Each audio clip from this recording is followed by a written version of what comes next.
Brand identity includes all of the visible elements of your business such as color, design, and logo. As a new farmer, a farm stand or a farmer's market is a great place to establish a brand identity that distinguishes you from other vendors and helps people recognize your business. Tent shelter, business cards, recipe cards, t-shirts, product labeling are just some of the places to showcase your brand identity. Other selling venues small farmers should consider include a farm stand, mobile vending, online, grocery stores, corner stores, and community-supported agriculture or CSAs. At the farmer's market, the more interesting and visually appealing your table looks from a distance, the more likely people will stop by. Try stacking items in different sections of your table. Use crates, baskets, and other items to prop up produce and goods to add dimension to your display. In setting prices, be fair to yourself and to your customers. Remember that people go to farmers markets to buy high-quality farm-fresh goods. They expect you to charge retail prices that are consistent with the quality and market value for your products. Figure out how much it would cost to recoup your production cost and make a reasonable profit. In setting a price, consider what other farmers in the market are charging for similar products. Ask the market manager if any of your products are in high demand and low supply. Also, find out if any of your products are specialty or hard to find items that customers are seeking. Scarcity could be an indicator that higher pricing may be appropriate. Be transparent. When you set up your market display, make your pricing clear and easy to understand. If you are charging by weight, state this on your price cards. Keep a scale available for you or your customers to weigh the items so they can estimate the total cost. Interacting with customers can help you build a rapport with your customers and strengthen customer perceptions of your brand. It can also help you better understand what your customers want. Asking them open-ended questions like, "What brought you to the market today?" or "What's your favorite product at the market?" can help inform how you market your products to the same customers in the future. What people don't see is as important as what they do see. This is particularly true when it comes to cleanliness. As customers sort through things, your display may start looking dirty and disheveled. Take a few moments to clean up and get things looking neat and tidy. Pick up anything that ends up on the ground that could cause someone to slip. Follow your safe food handling practices you learned in your training. Cash used to be king. Now plastic and mobile apps are often the preferred choice of payment for many customers. It's fairly easy to buy devices for swiping credit or debit cards, or to process transactions using mobile apps. Just make sure you understand the cost of processing transactions using each form of payment and whether the benefits will outweigh the costs to your business. Now let's look at some quick clips on branding, pricing, and selling at farmers markets. Marketing can depend on several factors: product quality, quantity, uniqueness, timing, location, and relationships. For example, a restaurant would typically want fresh, high quality, and consistent quantities of produce. Providing these may require more management and coordination, but you would typically receive a premium price when marketing to these businesses. Planting crops for the first time is a big deal. Starting small keeps things manageable and allows room to grow the operation. Don't be afraid to change or to try something new. This is also true for developing a new market. Don't expect to have all of your crop in a new market the first year, but slowly build and develop it over time. When you're looking at how to figure out your pricing, you need to really make a list of all of the inputs that go into growing. So you're gonna have dirt and seeds, trays, your utility costs, right? Your water, electricity, because you're gonna be running fans and lights, and then labor, gas costs for delivery, as well as containers and labels if you're going to be doing things in multiple containers, right? So I would highly recommend setting up a spreadsheet. That way you can break down your inputs and then the costs for those. All right, so let's walk through an example. Now these numbers are not real. I just made them up to make it easy so you guys can follow along very simply, okay? So let's say you're gonna grow Microgreen 1, we'll just call it that. The seed is $10 a pound and you need 4 ounces per tray. So your seed cost per tray is $2.50. Let's say the dirt cost per tray is $1, and then clamshells and labels cost 25 cents. and then all other utilities and inputs are $2, right? So this might be a little low, but it'll be easy to follow along. So your dirt per tray is $1, your seeds are $2.50, your clamshell cost is 25 cents, and your utility cost is $2. So your cost per tray is $5.75. Let's say that that tray, okay, for $5.75 now yields 10 ounces of product. Sorry, 12 ounces of product, all right? So 48 cents an ounce. So now you need to figure out what you want to charge up and above that. Your 48 cents per ounce cost is your basic cost to grow. That's not including any profit for you.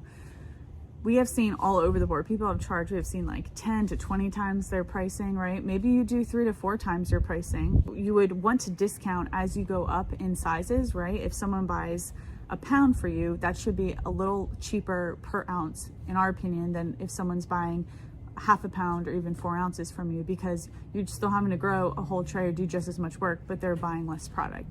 So our per ounce cost decreases as we go up in the size that someone's purchasing. So we have cost per ounce for 2 ounce, 4 ounce, half a pound, and a pound. And if you were to divide them out, the pound would have the cheapest per ounce cost. So what you need to do is figure out what kind of profit margins you're going to need to keep your operation running, and then you can either work backwards to determine how much you need to increase the cost per micro, or you just do some basic math, taking your per ounce cost and multiplying it by 5, 6, 7, or 10 times and figure out if that's enough for you to be running your business. Okay, so for inputs, one that can get kind of tricky is soil. So I'm just going to walk you through that example so you have an idea of how you can work it out.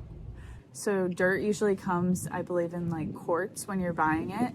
So what you need to do is figure out your cost per bag of dirt, and then you need to figure out basically how many ounces you're using per tray. So if you have a measurement bucket or something that's measuring in quarts, you'll just have to do a quick conversion to ounces and then figure out how many trays you can fill per bag. So you might fill 8 trays per bag of dirt. You need to figure out your cost there then by breaking down the ounces you're using each tray and your per ounce cost from that bag, and that'll help you determine the cost of the dirt you're using in each tray. The same principle can be applied to labels.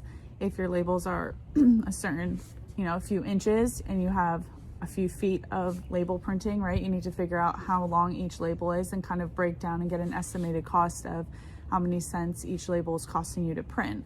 I know that this can seem really tedious, but it's really important to make sure that you include all of your costs in your pricing, because if not, you're going to be losing money.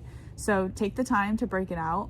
There's a lot of sheets out there that are really useful, and you can YouTube a lot of different ways to do some different conversions, but Excel has some really simple formulas that'll help convert some of those things to other numbers and make those calculations easier for you. This iPad isn't currently on, but it's going to have pictures rotating from the chefs that make use our microgreens in their dishes. So it kind of gives people an idea of like how you can use them. We have our Squarespace set up, right? So this is where people use their card to pay, attach our iPad. We had a good friend of RJ's make us this pretty board here that shows it's locally grown and where we're at. Sign up sheet. This is not usually your sign up sheet for people put their names down if they want to join our home delivery program, and then our sign.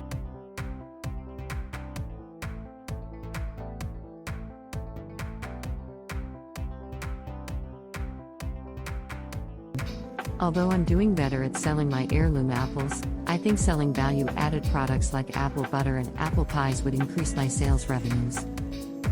Let me see what other tips will help my farm business before I call it a day. You have questions about your business. Some of the questions that you might have: can you afford to purchase new equipment? What is your cost of production for a certain crop? Is it worth going to a farmer's market? And now especially, I know a lot of farmers are reevaluating their sales channels, and does it make sense to do this sales channel or that sales channel?